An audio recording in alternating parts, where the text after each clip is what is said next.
Bonjour, je suis là aujourd'hui pour vous parler de la soirée d'hier de l'Euro, où il y a eu 4 matchs de l'Euro, et dont un super match des Pays-Bas face à la Macédoine du Nord. Un super 3-0, avec un manque de paille incroyable.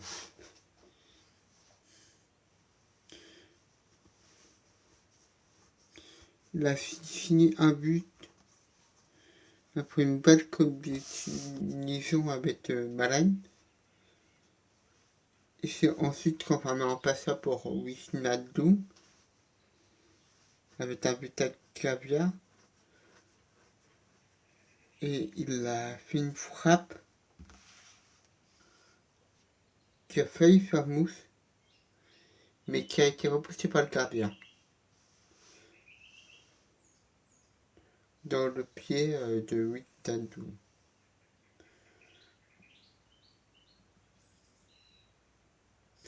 Ce qui est donc une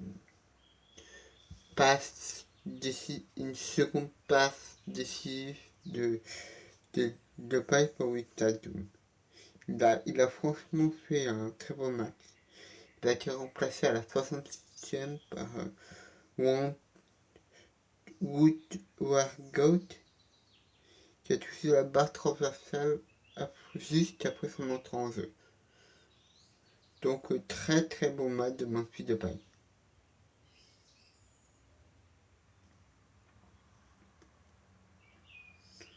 Mathieu de Ligt, très bon match, je sais pas. Il a connu mieux au niveau de l'adversité. Le défenseur de la Juventus s'est comporté vraiment en patron. Il a été énorme. Il fait de bon augure pour son équipe avant la phase éliminatoire, à l'élimination directe. Et donc les Pays-Bas prennent le 109. Il a failli marquer de la tête, mais Kikowski a réalisé un sauvetage sur sa ligne.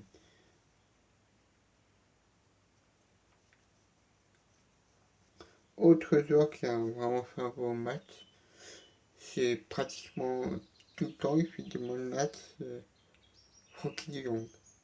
C'était un régal de le voir jouer. Le Barcelonais est un poisson dans l'eau, milieu du terrain, dans sa sélection.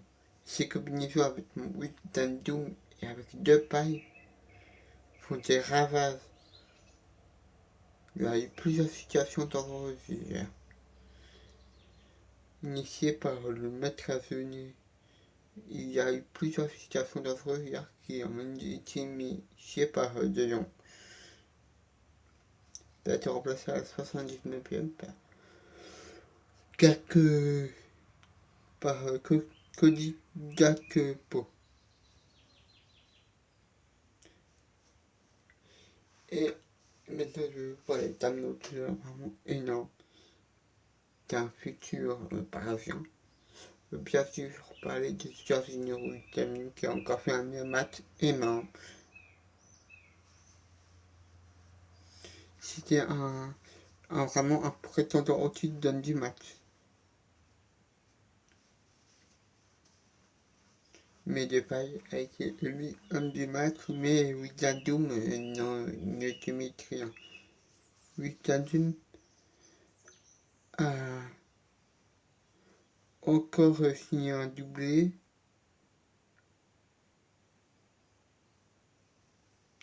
Il a fait 2 services au milieu de terrain. Il a été à la récupération, à la transition. C'est vraiment un joueur incroyable. Il a fait un match énorme hier. Et le Paris Saint-Germain a fait un grand coup en le recrutant.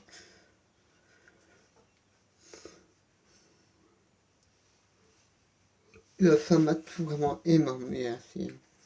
C'était l'un des meilleurs joueurs côté néerlandais.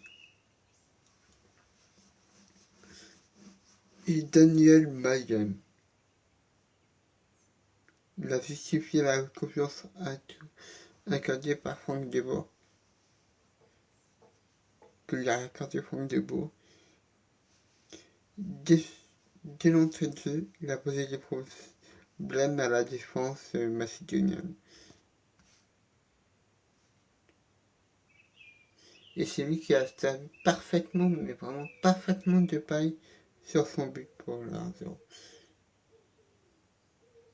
Et il a failli offrir un autre but pour Dumfries, mais le portier adverse, le portier macédonien est resté vigilant. Et en seconde période, l'attaquant du PSV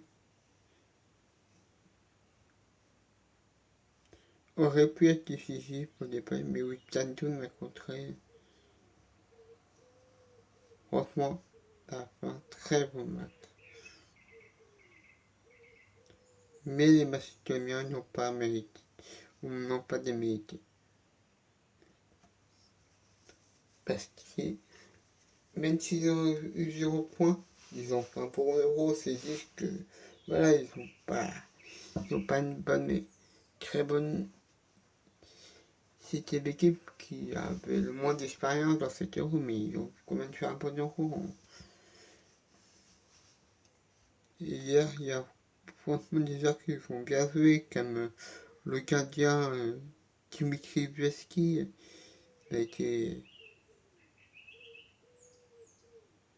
Il a évité à son équipe d'encaisser au moins le double de buts. Il a été abandonné par sa défense face à Depay. Et puis face à Wijnaldum 2 fois. Le parti des Macédoniens n'a pas de...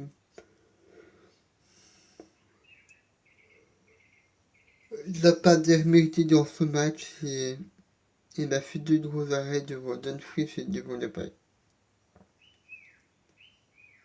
Et autre joueur macédonien qui a bien joué, malgré la défaite 3-0, Arzag Alioski. C'est un des meilleurs macédoniens. Il a fait une activité sur son côté gauche vraiment très bonne. Mais il était capable de créer le danger dans les 30 derniers mètres, puis de revenir pour son camp pour annuler la contre-attaque. Il a fait devant de paille en première période. Alioski a assuré son épingle du jeu, très clairement. Donc très bon match de la part des Pays-Bas. Les Macédoniens se sont battus, mais ils ont finalement perdu 3-0. Mais il ne faut pas se fier à ce score parce que les Macédoniens ont bien joué comme une hier.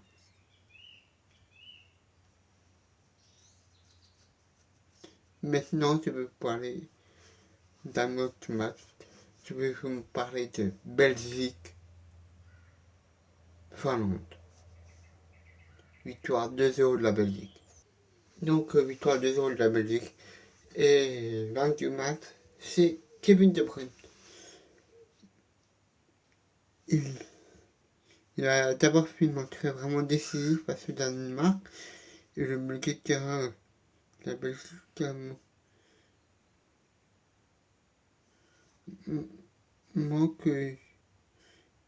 a manqué de rythme, mais c'est vraiment un joueur magique. Il a été capable de faire la différence sur quelques passes bien senties pour Lukaku, une ouverture en profondeur, ou sur quelques courses. Le joueur du Manchester City a eu un apport constant, mais il a réalisé de grosses différences. Il a été tireur sur le corner au moment de l'ouverture du score contre son camp dans un finlandais. Il a été ensuite passeur décisif avec une transmission transcendante pour Lukaku. Même s'il n'a pas été à 100% hier de cause de sa blessure face à Chelsea en finale de la Ligue des Champions, il s'est montré capable de créer des décalages. Il a été remplacé par Hans Van Kahn à la 97 minutes. Franchement, très bon match de la part de Kevin De Bruyne. Le kéké est de retour.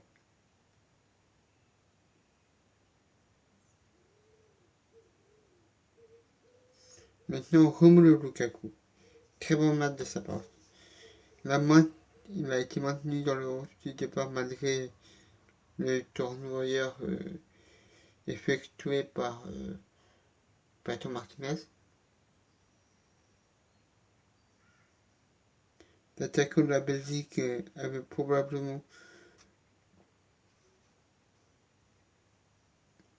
envie de faire trembler les filets pour le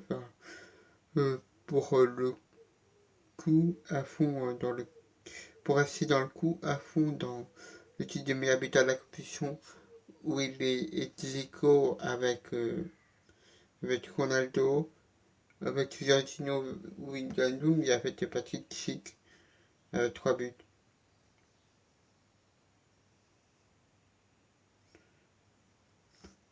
Il a eu de grosses occasions, à l'exception d'une tête trop sur le gardien finlandais Igraseski. Il a été bien contenu par les défenseurs en prend impayable. Mais après la pause, il a d'abord marqué un but refusé par la barre. Pour un hors-jeu de vraiment de pas grand chose, de quelques millimètres. Moi, je pense que il aurait dû être accordé ce but. Mais bon, la VAR était là, et donc, ouais. Ça s'est joué vraiment à quelques millimètres. Mais finalement, il a été récompensé par ses efforts avec un but à la suite d'une frappe puissante en fin de partie. À la 83e minute.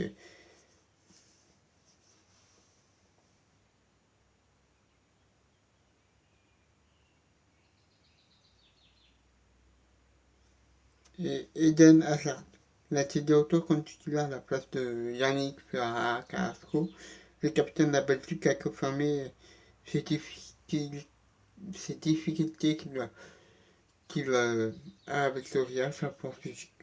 Mais il a été clairement en méforme. Il a du mal à faire de défense avec le ballon balle au pied. Là, il y a un manque de jeu évident.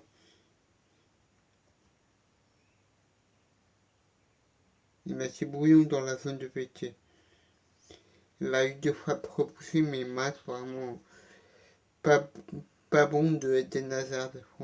Franchement, Eden, il faut qu'il se réveille parce que là, ça fait 2 ans là que je ne le reconnais plus. Et Jérémy du coup, il a été inconstant, mais il a été très dangereux par lui. Il a été trouvé en échec dans ses tentatives de fois. Le joueur de Rennes, à tout le monde, il le met de faire des défenses dans la zone de vérité. J'ai procuré une très belle occasion juste avant la pause, mais il a buté sur Igrazeski. Il a été à l'origine du corner obtenu sur le voiture du score. Il a été remplacé à la 75e par Missy Batshuayi.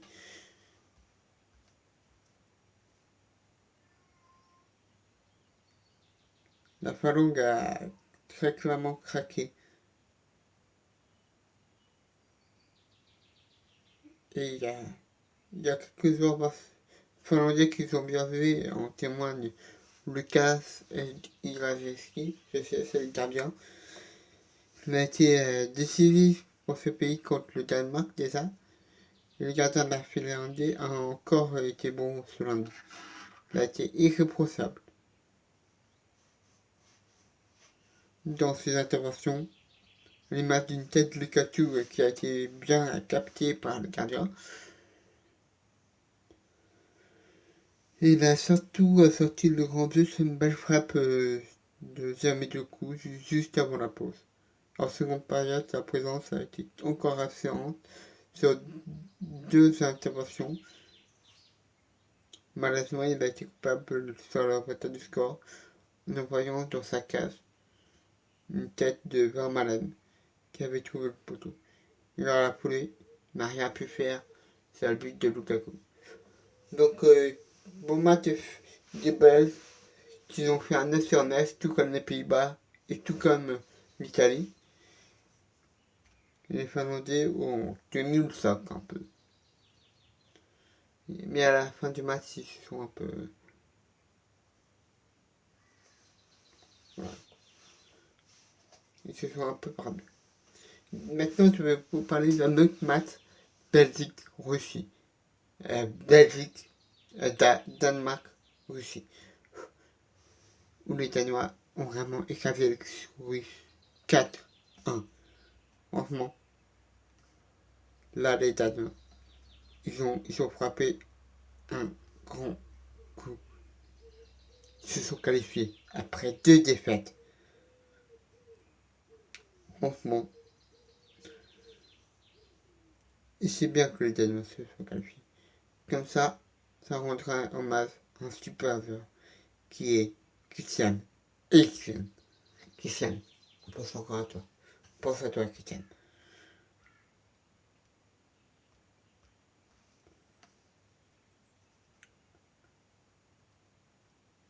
Franchement, les Danois, ils ont très clairement mieux joué. Et il y a eu un Danois qui était présent, Andreas Christensen. C'est le héros de la qualification danoise. Le défenseur de la Chelsea a marqué le but du 3-1. Il a permis à son pote ici en huitième de finale. Cette réalisation récompense la deuxième période vraiment très aboutie de Christensen, qui a affiché un très gros volume de jeu suite à son repositionnement en milieu défensif à la mi-temps. Et ses relances ont été métamorphosées le jeu de son équipe. Franchement, Andreas Christensen, très bon match de sa part. Très bon match de sa part.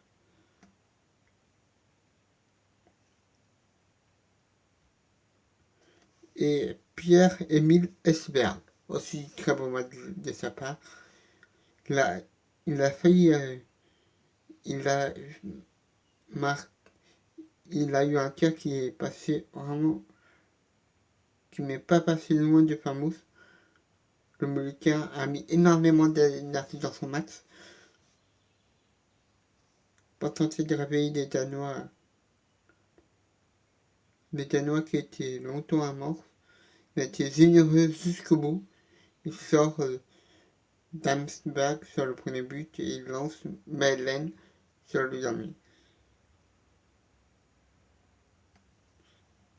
Damsberg a été automatique pendant presque pratiquement toute la première période, mais l'ailier de la Samp a été un bijou à la 38e minute qui sort son équipe d'un très mauvais pas. Comme libéré, les Danois s'est ensuite montré plus percutant après sa réalisation.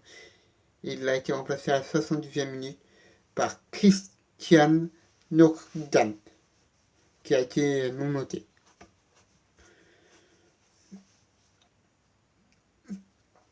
Il sort de Joachim Malen. Il a été en jambes en début de partie, mais il a bien été contenu par Fernandez, un joueur russe.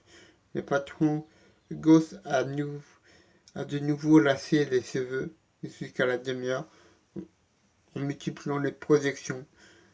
Lorsque son équipe dominait outrageusement, il a été récompensé par un but en fin de partie. Et Simon Skia, héros de Danemark,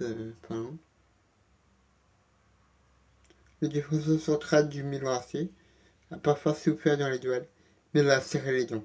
Il a tenu sa place jusqu'au bout, malgré une blessure survenue en première période. Il a fait un match de capitaine. Les Russes n'étaient pas vraiment dedans dans ce match. Mais il y a quelques Russes qui ont bien joué, comme Igor Diepev, qui a été très clairement le meilleur défenseur russe ce soir. Le joueur du CSKA Moscou a commalqué les Brest et s'est battu coéquipier et il a permis à la défense de tenir le sac pendant une bonne heure de jeu avant de complètement exploser à la fin du match. Donc, très beau match de la part des Danois qui ont réussi à se qualifier après cette grosse victoire 4-1. Et le dernier match, c'est un match Ukraine-Autriche que l'Autriche a gagné.